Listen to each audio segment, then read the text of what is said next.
We welcome Shane Beamer of South Carolina, who had probably a pretty restful night because by 8:05 a.m. Eastern time, South Carolina's recruiting class was in. All the NLIs, NIL. Coach, I can't get the letter straight anymore, but 8:05, you're done. Yeah, it was a somewhat peaceful morning, but definitely wasn't a peaceful night. That's for sure. There's a lot of work that goes into signing day over years, and tried to sleep a little bit, but that phone was dinging throughout the night. So not much sleep last night, but once I got in here, everything was smooth, and excited about this group we put together. So what are those calls about that late? Is it from the players themselves? Is it from your assistant saying, I'm worried about this guy, I'm worried about this guy? It was assistant coaches actually just kind of texting me and updating me on some things. There were some guys that we had, a lot of guys that other teams were making a full court press on here in the last 48 to 72 hours. So a lot of those text messages were just from assistant coaches giving me an update. There were a couple guys that, were making some decisions today that could have gone either way that we were monitoring. So really it was the text messages early this morning while everyone was sleeping were from assistant coaches, basically updates. But, I can remember when I was here as an assistant coach and we were recruiting Alshon Jeffrey. I mean, that was a middle of the night phone call with Alshon about all kinds of stuff. So last night was just coaches though. Well, Lane Kiffin had told him he was going to be pumping gas if he went to South Carolina. So you guys had to diffuse that bomb.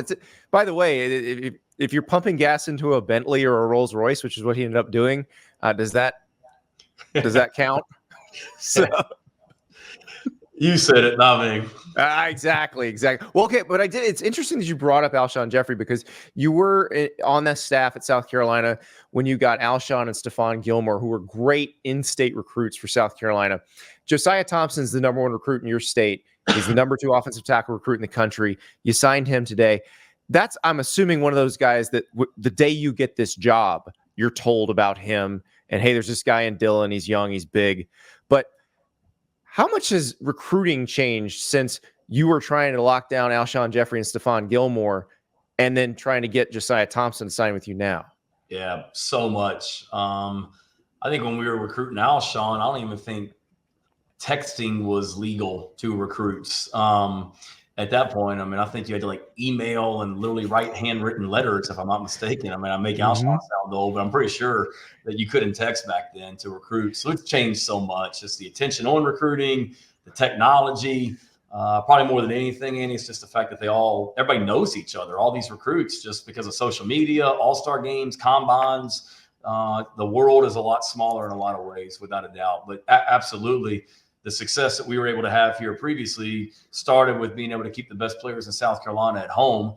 And we've done that now for the most part, signing, I think, 4 out of the top 5 guys in South Carolina this year. Last year, same thing, guys we brought in like Marquis Anderson. So we've really done a good job of recruiting this state first. And you're right, Josiah, Cam Pringle, Blake Franks, Mazio Bennett, all 4 of those guys are in-state South Carolina guys. Kelvin Hunter's another one that when I got here, got hired 3 years ago this month, we immediately, went to work because you knew about those guys and we needed to make sure that we started developing that relationship immediately. You mentioned how well these guys know each other. Dylan Stewart is a 5-star edge rusher that you got from the D.C. area, and you got Nick Harbor out of the D.C. area last year. That seems to have been a nice fertile ground for you. But I heard you talking to Peter Burns and Dari Noka on SEC Radio about the fact that now some of these parents know one another from different recruiting classes, different parts of the country, and they actually help you with the recruiting process. Yeah, it's huge. Particularly there in DC, and when you go back, when we've been recruiting these guys for so long, they're on our campus a lot, whether it be for official visits, unofficial visits, whatever it might be. So when you're doing that, the families are getting to know each other. So we've got this class that we've signed. It's a great group of young men. They're great people and they come from great families, and the moms have gotten to know each other already, and young men in our program already that are from the DC area, for example, those moms recruited the mom of Dylan Stewart this year. And it's pretty cool when you've got somebody in your program that they vouch for what you're doing in your program. to someone else.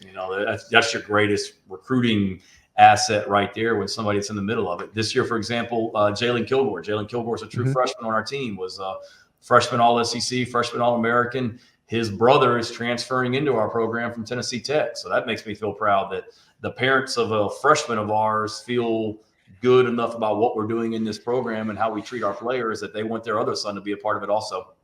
Well, it always feels like when you win mom, it feels like you have a shot, right? That is the first hurdle you have to clear, isn't it?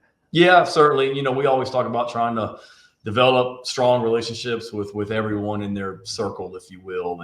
And mom, dad, girlfriend, aunt, uncle, brother, sister, teacher, coach, mentor. There's a lot of people that influence these guys. But I think the key as a recruiter or as a coach that's recruiting is to try and figure out, who's helping these guys make the decision and get to know them as well. But certainly I'm a mama's boy and most of these guys are. So you want to, you definitely want to make sure that mom feels good about sending her son to your program. Well, the DC thing though, wasn't that you didn't decide to take over the DC area and start getting 5-stars out of there until your dad retired, right? Or was that more making mom happy, not trying to steal recruits from dad? No, it was part of it. I mean, that was a big recruiting area for him, Virginia Beach, Richmond, DC. And I'm a competitor, so I wanted to, you always want to win your share of battles, but it certainly was a little bit tough. Not so much because you're going against your dad, but because they had a, stranglehold in a lot of ways on that area. And it was just going to be tough to get guys out of Virginia, DC if Virginia Tech wanted them. And now, there's an opportunity, and we've done a great job of not just going into the DC area, but being able to go into Virginia Beach. We got a great player out of Virginia Beach this year, or Tidewater area, and Fred J.R. Johnson, who's a fantastic player. And we've had players on our team from Richmond, Virginia, and we'll continue to as well. So that's an area it's easy for those kids, those young men and their families to get down here. It's an easy drive and an area that we want to continue to recruit for sure. I want you to put on your special teams coach hat.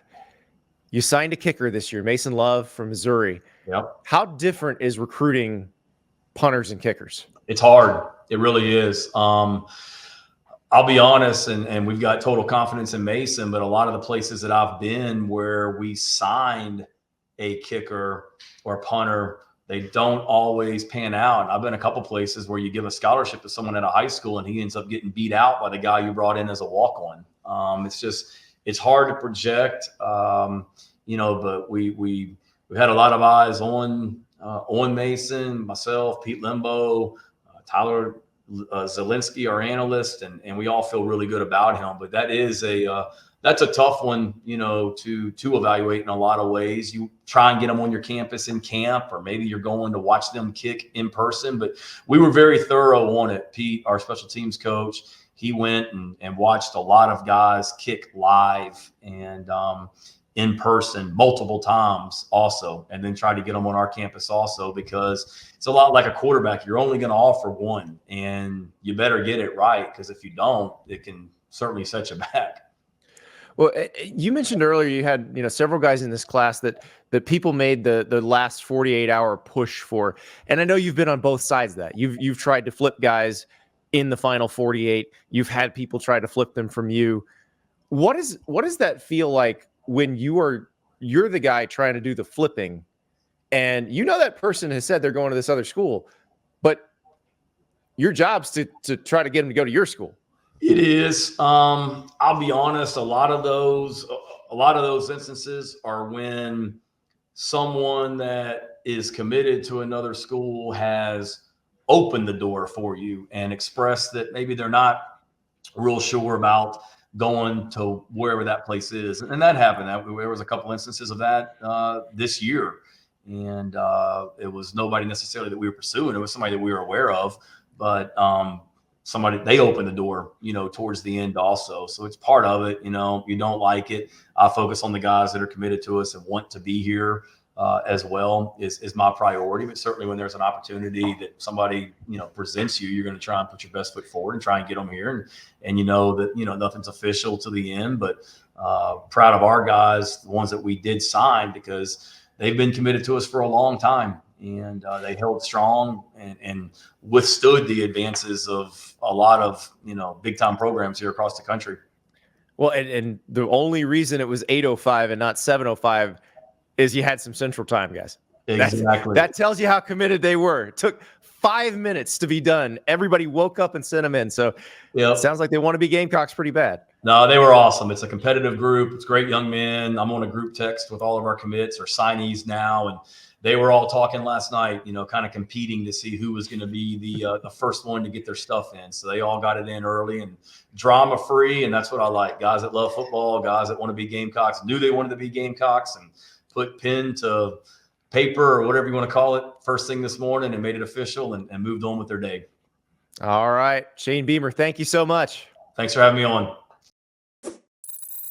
Thank you so much for watching. Just a reminder, subscribe to this channel right here so you never miss an episode of Andy Staples on 3.